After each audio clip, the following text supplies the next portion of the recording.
Hey guys, it's Missy Wolf and I'm here with Casey Donahew. How are you doing today? I'm good. How are you? I'm doing well. I hear you're on the road doing a radio tour right now. Yeah, we've been flying around the country and shaking hands and meeting radio folks. That's awesome. Has it been what you thought it would be, or is there anything that's gone on that you didn't expect, or have you had some surprising moments with this so far? Not so far. I think it was, I kind of talked myself into thinking it was going to be way worse than it was. And so far it's been pretty relaxed, pretty easy going, and really receptive. I thought we were going to, run into a lot of brick walls. And so far it seems like everyone's happy to meet us, likes the song, and likes our story. Absolutely. Well, and the song that you're talking about is your new single, right? Kiss Me? Yes. I was listening to that. I absolutely love it. And the thing I love about your new CD, which for everybody who doesn't know, it's coming out on August 19th, I believe, so just a few more days. It's called All Night Party. But your songs on there, they have that country feel from like when I was in high school. So, in the 90s, it's that classic country sound that everybody still wants to hear. Country music has made a lot of changes, obviously, in the recent years, but fans still like to hear the 80s and 90s country music and the stories that they tell. So I want to know how important it is for you to maintain those stories. That's what I do. I like to consider myself a storyteller, and that's I grew up listening to the 80s and 90s countries. I'm a huge Garth fan, George Strait. I love Alan Jackson, and that's oftentimes what I find myself listening to. And I'm a big Chris Ledoux fan. I love rodeo music, and I feel like that's something that's really gotten lost as country music's transitioned, I guess, over the last decade or so. I feel like the content has been something that's drifted away from cowboys and rodeos, and that's something I hope to try to bring back a little bit. Absolutely. And another artist that I can think of right off the top of my head that does the same thing is Joe Nichols. And Joe is the same way. He likes the traditional country and the storytelling and the wholesome content in it. Not there are a lot of changes in the new country music world, and there's a lot of upset fans, but there's a place for that too. A lot of people love that as well. But I'm more with you. I like the 80s and 90s country music a lot. I love it. And Alan Jackson. How could you not like Alan Jackson? Like to me, he's just one of the best, and he was like the first guy to me that had a lot of fun with his music and had some really funny moments. And I don't know, I thought it was great. I think Brad Paisley kind of took that line too, where he does a lot of the funny stuff as well. But definitely the 80s and 90s country music is great, and your voice is so damn good, and your songs are fabulous. I love College Years. That one is fun. Right, yeah, I still like to do fun stuff, and there's a little bit of everything. I think if you listen to the record, we do some love songs, we do some cowboy music, we do some fun college party songs. So that's always kind of been my operating style is try to mix it up and do a little bit of something for everybody. Right, and you do it well, and I think it's great, and that's probably why you have such a loyal fan base. So are your fans super excited for you that you're going on this radio tour? I'm sure they are. I can't imagine. Yeah, I think I hope everyone's excited and rooting for it. This is an uphill battle to try to push a national single as an independent artist. It's just something that no one tries to do, or no one's been successful at doing it. So we're in full grind mode, and we're trying to break through the barriers. Definitely. Well, you seem to be doing a really good job, and I know you're super busy. We've tried to connect with you guys, and our schedules just weren't working out for a while. But I'm so glad we get to talk to you today, and it's really fun. And I want to know, as an independent artist, you've released 4 albums so far. Did you ever think in a million years that this is something you were going to do for the rest of your life, and that music is just was going to be your career, or is this something that just kind of like worked its way into your life? I always loved music, and I love loved writing songs, and you know, it wasn't not a career path that I set out on. We've actually been doing this since 2002. I think this is actually our 7th record, maybe our 8th. Okay. I know you're like the 3rd or 4th person that said the 4th. So I think I need to talk to somebody there on bad info on Wikipedia or something. But no, I mean, it's been a long journey. We're about to hit 14 years, and it's Wow. been crazy. Every year it's just been better than the last. And you know, my wife is our manager, and she's been our manager the whole time. Right. You know, we've been making music, and it really is a family-run business, and it's you know, to accomplish what we've done on our own, I think it makes it look even more rewarding. Right. I was actually going to talk about Melinda. She worked really hard for you guys, and it seems like I'm so glad that you know, she's given credit for that, because there's a lot of, you know, wives behind the scenes that are working hard, but they're not really ever mentioned. And I love the fact that she was mentioned on your website, that, you know, you guys have been together for a long time, and that she definitely works hard and has been managing and doing all kinds of stuff. So what is that like, getting to work with her as well? Well, it's a challenge, and it's rewarding and challenging. You know, it's you know, if you ever worked with a spouse, Mm-hmm. it's you know, it's a difficult thing to try to balance work and you know, your personal relationship. But we do it well, and That's good. you know, this is a cutthroat business. Make no mistake about it. Oh, You know, it the is. music business is hardcore, Mm-hmm. and so it's good. You know, I sleep better at night knowing that my wife's out there fighting for me, because you know, she has the best interest of us and our family in mind when she makes decisions. So you know, it's good to know that the people in there fighting for you care as much as you do. Absolutely, and I think that's great, and I'm so excited for you too, because I know that, you know, with the Texas is huge into music. The music scene in Texas is amazing, and you've been able to conquer quite a few places out there where you've just been playing gig after gig. And what was it like for you to play Billy Bob's? Because I finally got to go there for the first time a few months ago, and I was overwhelmed by all the names that have played there and been there, and you see all of their passes on the walls and everything, and it was like, wow, you know, just to see all these big names. What was it like to play on that same stage as all of those other people? You know, special. I need to look it up. I'm not even sure what our first year was. Maybe '07 was our first time there. So we've been playing there, you know, at least 8 years we've been playing on that stage. And it's every time we get to go back, I just think about it a little bit, let it sink in, because I grew up there, and that's how I used to go like goes when I was a youngster. And you know, it's special to get to play. There's special places, you know, when you get to play some of those bucket list venues. It's always a special day.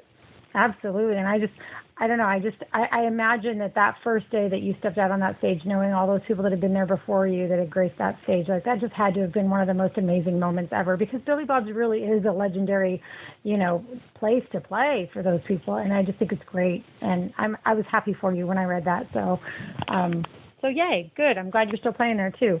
And I have to tell you that one thing we have in common, you and I, and I'm going to bring it up, and all of the people at home listening right now, they're going to probably laugh because they know how I am. But you're a Bon Jovi fan. And yeah, I do. I am a Bon Jovi fan. I am such a Bon Jovi fan. I love it. But you talked about something that I never get to talk about with anybody else. And that was, you know, his When We Were Beautiful, the documentary that he did.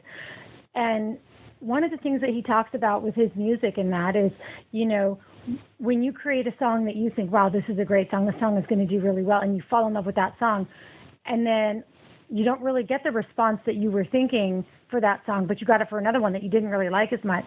You know what I mean? So hearing John talk about all of those things, I wanted to ask you, do you feel that same way? Because I know that there are so many songs out there that you just must absolutely love that you've done yourself, but has there been any for you that haven't gone that way with the fans that you thought absolutely would be a hit and it wasn't? Oh, that's a good question. I don't know. There's so much that we don't play live, but I get a lot of requests for, like that. And it just is what it is. You write songs that mean more to you probably than other people, and it's something that you don't really play live because it just really doesn't fit. Right. But I wrote a song for our last record called "Put the Bottle Down" that I love. I wrote that for my wife, who grew up in a abusive household, and it's one of those things that just means a lot to me. And I got great response from it from some people saying that it meant the same thing to them. But it's probably something that's not commercially successful, but just emotionally successful, I think, is one of the things. Yeah, and it's and that's the thing I love about watching. When I watch When We Were Beautiful, Bon Jovi talks about critics and how to deal with some of those things, and how it still hurts no matter who you are to have people not like what you do. I don't that guy sells 50,000 tickets every night in arenas and still has the same concerns and insecurities that the rest of us have when you put yourself out there like that. Right. And I absolutely love that you were able to talk about all of that as well and relate what he was saying, things that he was saying to yourself, and realizing that, here's this guy who, like you said, sells out all these big things, but he's a person, he's real, and he has these feelings, and he has the same insecurities as so many others. And I love the fact that you recognized that, because I think so many times people put these big, huge acts on these pedestals that, they are just people, and they are going to face things that we face every day. And so the fact that you recognize that and you were able to relate it to stuff that you go through too, I think that's really cool that you were able to see your own career while watching this documentary and applying certain things that he said to your own life. I think that's really great. And I think more people need to do that, honestly, because when you keep yourself real and you realize that other people are real as well and they go through challenges too, you don't feel so off. I don't know if that makes sense, but when definitely. And it's the way with social media and the way that the way that people are able to critique whatever they want anonymously or unmercifully, I guess, has really changed the way things happen. So you got to separate yourself from that stuff and really focus on the positives. Absolutely. And, you definitely, one of the positives I see about you is, your songwriting skills are great. And you've written a ton of songs. So I want to know, with this latest album, was it hard for you to pick which songs were going to end up on this album? We left a couple off that I worked out how to put on for different reasons or just added. It just, it's I guess I'll save them for something else. But I feel pretty happy overall with the record and the 10 songs that we went with, and I wrote 8 of them, and 8 out of 10. I like to write them all, but we took a couple songs from some friends and worked them up to our style. But I love writing music. I love telling stories, and I like to see people react to my interpretation of those stories. That's great. And when you're watching them from the stage, because I know you like to deliver energetic performances, when you're watching your fans from the stage, when they're excited and just having a really good time and taking it all in, does it just amp you up even more? I imagine. That's why we do it. We do it for the live show. Yeah. Other than a live show, it's a lot of bad food, bad hours, bad hotel rooms, and stuck on a bus with 10 guys. And right. It's not as glamorous as it sounds. So no, it's not. I love being on stage, and I love playing music to fans and seeing people get excited and get wrapped up in the show. That's awesome. And I don't know. I love going to shows, and I think the part for me, because I'm just such an observer, I love watching certain fans too get really into it. And there was a concert really memorable for me. It was just a few weeks ago at the Troubadour in LA, and it was at a Soul Asylum show, and there was this one fan. he was like second in line to, at the whiskey for them to open. And during the night, man, he was right in front of that stage, and he, like, every single opening lick, he was just so excited for the next song. It was like each song that was coming was the next favorite of his. And it was so great watching this one particular fan. So have you ever noticed that while you're playing, that there's just one person who is just crazy involved and happy, and you're just giving them the time of their life? Has that ever stood out to you? Because, man, this one kid, oh yeah, I can't even tell you. There's people every night that you notice and make you smile, and you see people sing along to new songs that you didn't even know people had their hands on yet. So it's every night's an adventure on stage. Definitely, we see all from up there. Right, and that that's another thing that I don't think fans realize is you guys can see pretty much everything. And I mean, even though the lights are on you and the crowd is dark, a lot of the time, like you guys, you can spot, you see everything. And John actually talks about it. I don't know if it was in that documentary, in the When We Were Beautiful, it might have been, where he was talking about, he was able to see this guy, like try to kiss this girl, and it was during like a really emotional, like completely the wrong song, and he was trying to be all romantic with her, and he was laughing about it because he was like, man, out of all songs you chose that one, that wasn't the right song to do that to. And it kind of made me laugh. So yeah, for sure, we see some crazy stuff. That's what I was going to ask, have you seen anything crazy? Because that stood out to me, and I was like, wow, I bet they really do see a lot. I don't know if there's anything that's appropriate that we that I could talk about. We see things that go way too far for media. Oh, wow. Okay, then. Guys, you can just imagine what that is at home, because that's wow. Those are the things you go back on the bus, right, and you guys are talking about, like, did you guys see that? Whoa, those people are out of control. Yeah. That's got to be entertaining for you guys, so I don't know. That's still fun. Crazy, but fun. Yeah, I can only imagine what you've seen in playing the places that, you get to play, especially when there's alcohol involved. Anywhere you play, people get... Yeah, it's out of control. Yep, people get wild. And what cracks me up is, if you ever notice at the concert, when people get drunk first before you even take the stage, and you're like, hello, are you even going to remember being at the show? That's one thing that I've never understood, is why they get drunk right before a show, and then they don't get to enjoy the whole thing, or whatever. But yeah, make it through half of it. Right? Don't remember it. It's crazy. So what do you have coming up next? I know you're doing the radio tour now, and your album's coming out in just a few days, which is super exciting. But do you have a tour planned outside of your radio tour? Just our just normal rolling around through the country. We're heading back to the East Coast, I think, pretty soon. Going back to Montana and all through the Midwest. We're on the road nonstop, and especially with this new record coming out, just trying to keep pushing, keep grinding, and we're going to try to hit all these towns that we're going into radio. We're trying to make sure we make it a point to get back to all these places that we're taking the time to visit with the band show. Oh, that's great.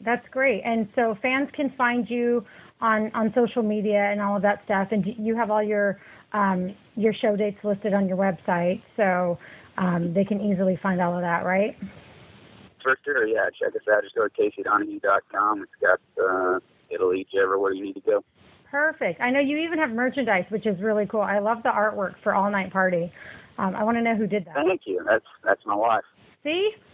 Thank you, Melinda. You are definitely a hard worker, and I think she's super talented, right? I mean, that's awesome. That's definitely awesome.